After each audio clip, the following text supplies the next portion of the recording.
India का vaccination का topic सिर्फ हमारे लिए ही नहीं बल्कि पूरी दुनिया के लिए एक इश्यू ऑफ इंटरेस्ट बना हुआ है। शुरू में तो इंडिया की वैक्सीन ड्राइव काफ़ी जोरों शोरों पर थी, लेकिन अब हमें वैक्सीन की भारी कमी देखने को मिल रही है।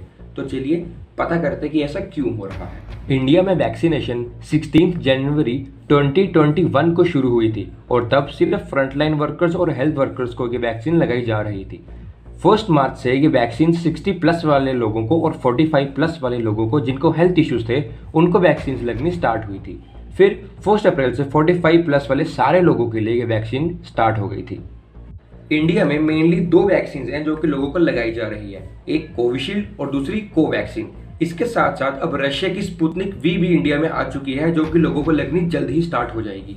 अगर हम वैक्सीनेशन कंजप्शन की बात करें तो इंडिया 100 मिलियन शॉट्स देने वाली फास्टेस्ट कंट्री बना था।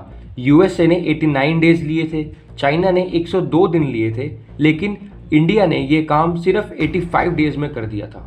अब ये डाटा देखकर दिमाग में यही आता है ना कि ऐसा हो क्या गया जो हमारे वैक्सीनेशन ग्राफ बढ़ने की बजाय डिक्लाइन में जा रहा है। अब सबसे बड़ी प्रॉब्लम इंडिया के लिए ये है कि हमारे पास वैक्सीन की सप्लाई ही नहीं है, और ये एक बहुत ही डराने वाली बात है क्योंकि इंडिया को vaccine factory of the world भी कहा जाता है। इस वैक्सीन शॉर्टेज के पीछे सबसे पहला जो फैक्टर है वो ये है कि इंडिया में जो कंपनीज वैक्सीन बना रही हैं उनकी इतनी कैपेसिटी ही नहीं है कि वो पूरे इंडिया को फैसिलिटेट कर सकें। रुको समझाता हूँ। दिसंबर 2020 में हमारी गवर्नमेंट के थ्रू ये अनाउंस हुआ था कि जुलाई 2021 तक उनका 30 करोड़ लोगों को वैक्सीनेट करने का टारगेट है, यानी कि टोटल 60 करोड़ डोजेस, क्योंकि 2 शॉट्स लगते हैं।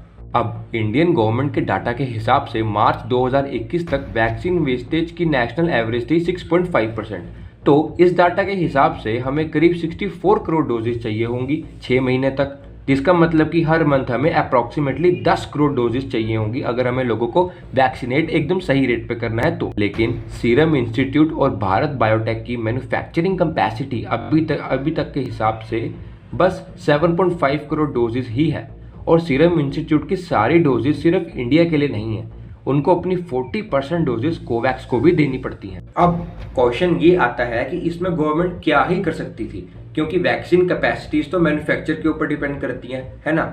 लेकिन एक्चुअली एक वे आउट था।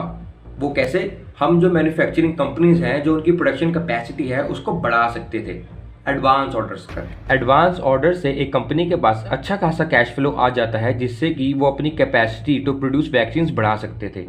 आधार पूनावाला ने एक इंटरव्यू में बताया कि उन्होंने अपनी प्रोडक्शन कैपेसिटी इसलिए नहीं बढ़ाई क्योंकि सरकार की तरफ से उनको कोई ऑर्डर ही नहीं मिला।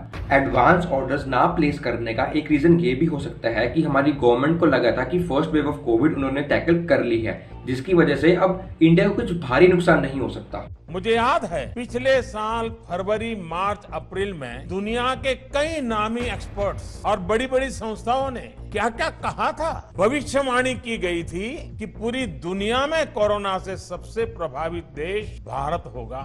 आज भारत दुनिया के उन देशों में से है जो अपने ज्यादा से ज्यादा नागरिकों का जीवन बचाने में सफल रहा। एक ये भी रीजन था जिसकी वजह से इंडिया ने वैक्सीन मैत्री प्रोग्राम के under majority of the vaccine दूसरे कंट्रीज को एक्सपोर्ट करी थी। इंडिया की वैक्सीनेशन ड्राइव के ऊपर अब एक बड़ा इम्पैक्ट इसलिए भी आया है क्योंकि गवर्नमेंट ने अनाउंस किया है कि अब वैक्सीन खरीदने की सारी जिम्मेवारी स्टेट्स की होगी। जहां पहले वैक्सीन एक सेंट्रल हब से ट्रांसपोर्ट होकर स्टेट्स के पास जा रही थी, अब ये वैक्सीन स्टेट्स को इंडिपेंडेंटली खरीदनी पड़ेंगी, जिसकी वजह से वैक्सीन ट्रांसपोर्टेशन में दिक्कत आ सकती है और वैक्सीनेशन प्रोसेस स्लो हो सकता है। हमारी आपसे एक ही रिक्वेस्ट है कि जब भी आपको मौका मिले तो अपनी वैक्सीनेशन जरूर करवाएं, क्योंकि कोविड जैसी महामारी से बचने के लिए हमारे देश में हर्ड इम्यूनिटी होना बहुत जरूरी है, जो हम तभी स्टैब्लिश कर पाएंगे जब हमारी 70% ऑफ द पॉपुलेशन वैक्सीनेट हो चुकी होगी।